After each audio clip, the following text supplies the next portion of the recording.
Hi, I'm Marty. I'm here with Mark Midyette, and we're talking about Ukraine. Mark has been there maybe 10 or 11 times, and just trying to educate folks on why Ukraine is important, and it's been an important part of the life of Covenant Presbyterian Church. So, Mark, you've been there a lot. Tell me about some of the relationships that developed while you were in Ukraine.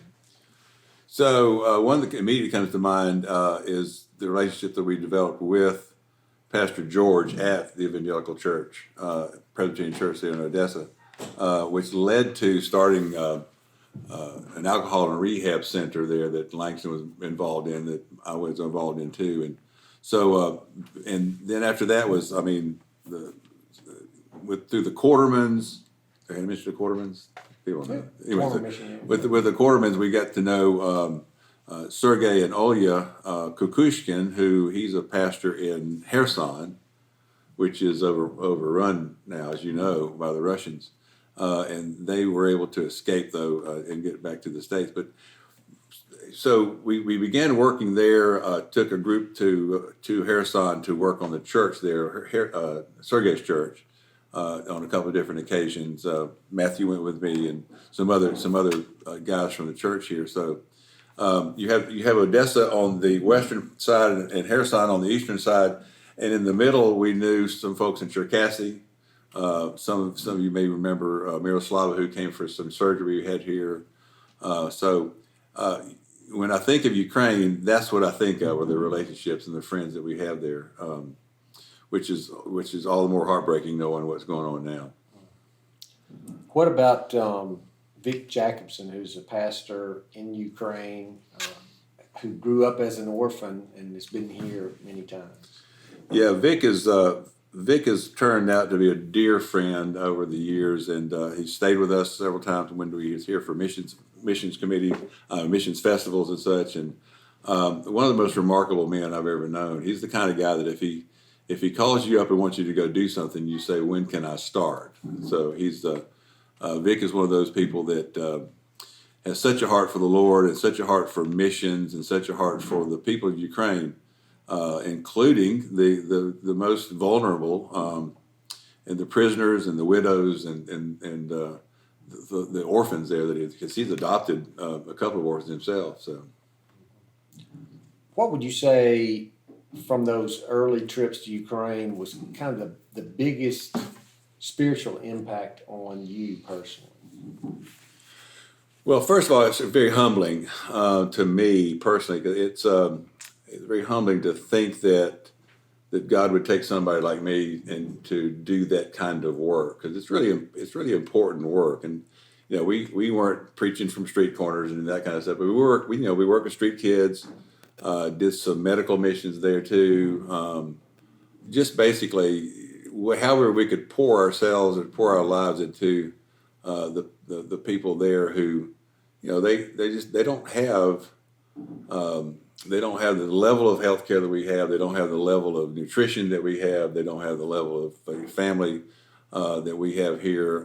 Particularly when I'm referring to the orphanages in particular. So. I guess that would be the main thing, was that the Lord would use me. So if He uses me, I could probably use anybody. Yeah. You talk about working among the poor in Ukraine.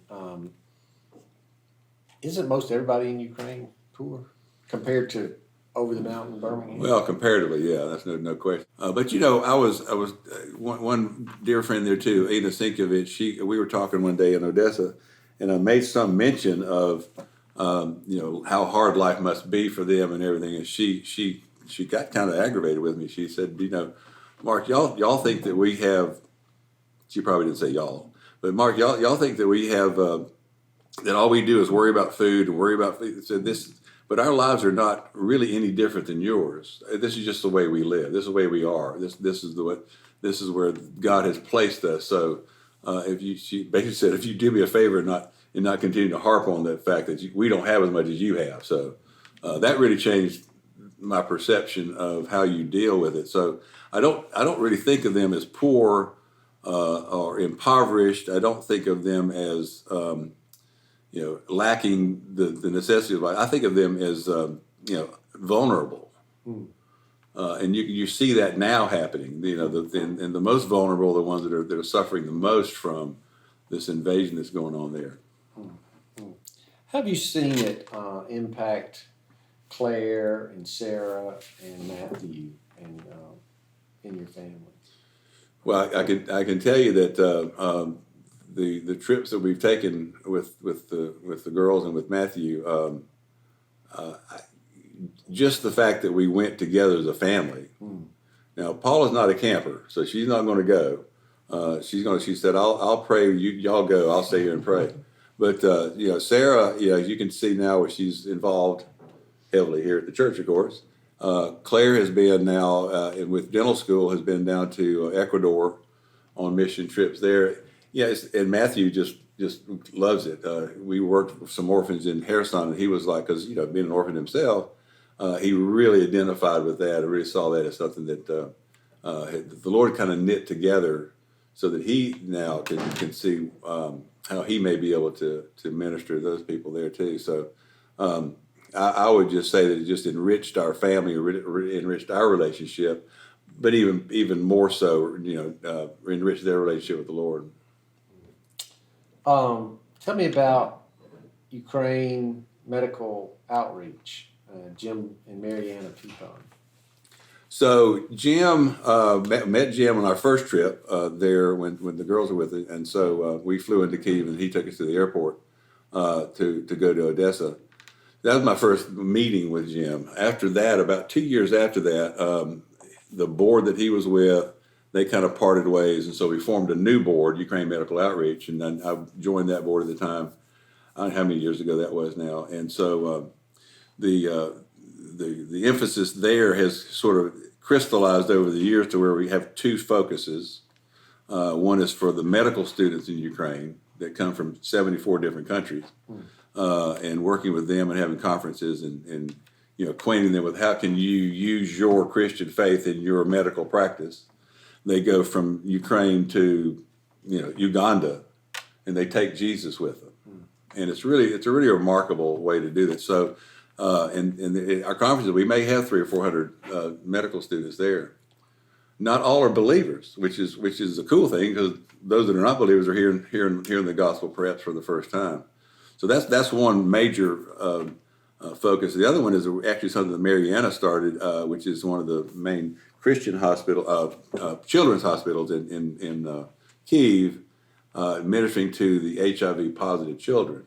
So when she first started that, the children would be hospitalized, and of course HIV had, as much as stigma it has here, it had doubly the stigma there, to where the family members would not go see their children because they were convinced they would end up getting AIDS. And so she gathered some folks from the church they were involved in and began this ministry to the children there in a hospital called Midyette. And so so that continues, but it also is part of, you know, dealing with the families and teaching them that HIV and AIDS, while it's a, you know, terrible disease, no question, it's not something that's, you know, not something that should keep you away from your children.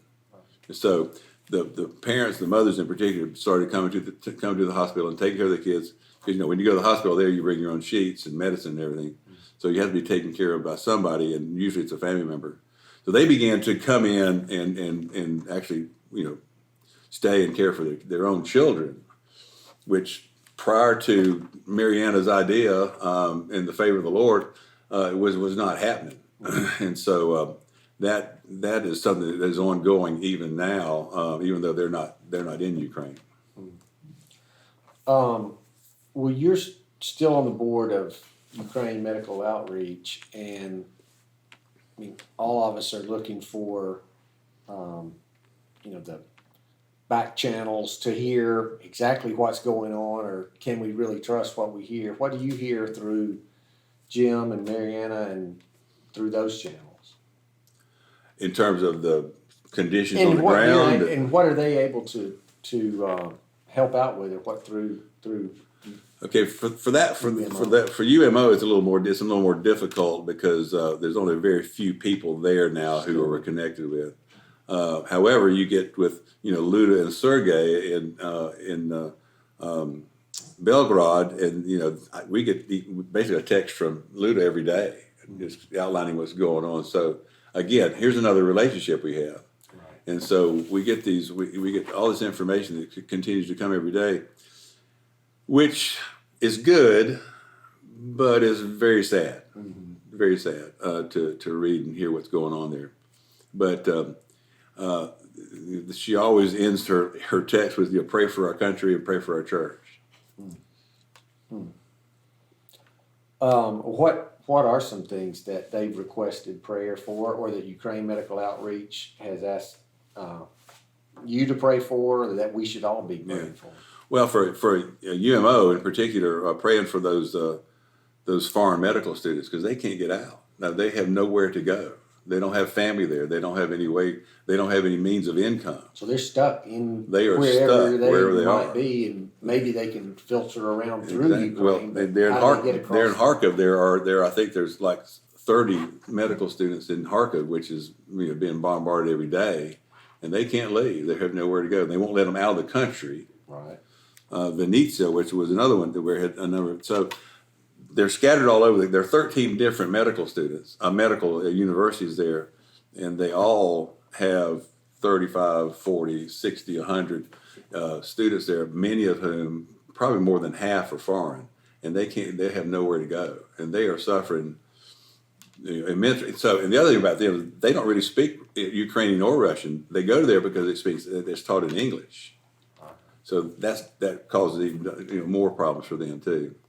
So that's a big one for UMO, is praying for those medical students. Of course, pray for the kids in the hospital there in Kyiv as they continue to be covered up with Russian bombs and stuff, because we don't know what's going on with them. It's hard to get information about them. The others are very personal prayers, like Luda's son and actually their daughter and their kids were able to get out and get to Moldova, and actually they got to Moldova and went across to Romania and were welcomed by Bob and Andrea Burnham. Wow. So, which was kind of cool. So they were able to get out. Their son Alex was not able to get out, but he came home and wanted to join the military, but they wouldn't let him because they said he didn't have experience. So there are a lot of personal prayer requests, but all of them are praying for, just for this madman who has decided that he wants to take over and kill people, and just as a kind of a tantrum. If we were to pray for anything, it's just to pray for that and repentance on the part of the soldiers. Is there anything else you wanted that was like when you were driving over here, you were thinking, what do we need to talk about? Driving over here, I was thinking, what's this all about? Is what I was thinking about. But no, I think that's pretty. Anything else on Vic? I mean, we didn't get too much into him. Well, okay, so Vic, Stas, his son, was not able to leave the country, but his wife and their kids were able to move, are in England now with Vic. So that's a praiseworthy thing, except that, obviously Vic is worried about Stas. And then Alex, who is another son of Vic, and so he and Stas and Alex are still in Ukraine. They have not been conscripted yet, but it's possible that could happen any moment. But they're able to, because even now they can still FaceTime every day. So they're able to stay in touch and continue to find out what's going on with them. So at present anyway, Stas is safe along with Alex. So and you can imagine Vic's, his anxiety is just probably off the roof. But he trusts in the Lord, as we all know, to a degree that it's hard to even fathom. How old is Vic now, you reckon? He's 70. He's almost 80. Yeah.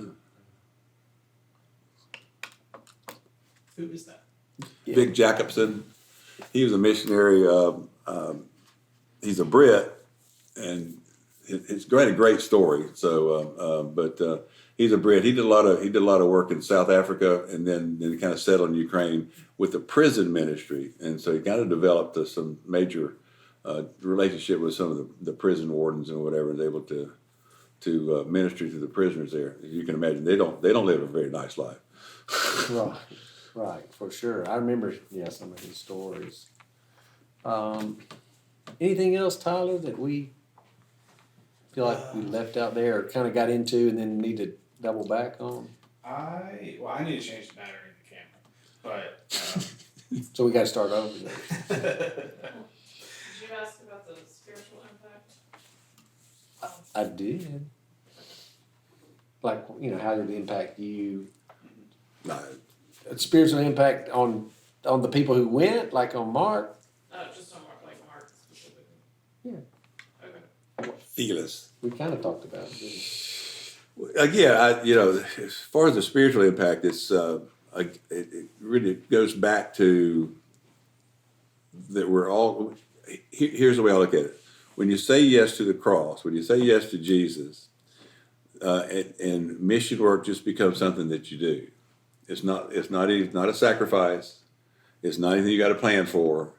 It's not anything it's just something that you just do. It's kind of like going to Publix to buy groceries. It's just part of what you do. And so if you don't have that mindset, then you're raising money to go on a flight or whatever. That's a lot of money. I can't go. And so you're being fret about that instead of what you're getting ready to do. And so, if anything, that is sort of affirmed that within me too. It's like, let's go. Let's make it happen. Right. It comes with it. It's part and parcel. It's not a special, unique something. Mm-hmm. Right. Missions, outreach, whether it's in Ukraine or just here in your neighborhood, it comes with it. Yeah, absolutely.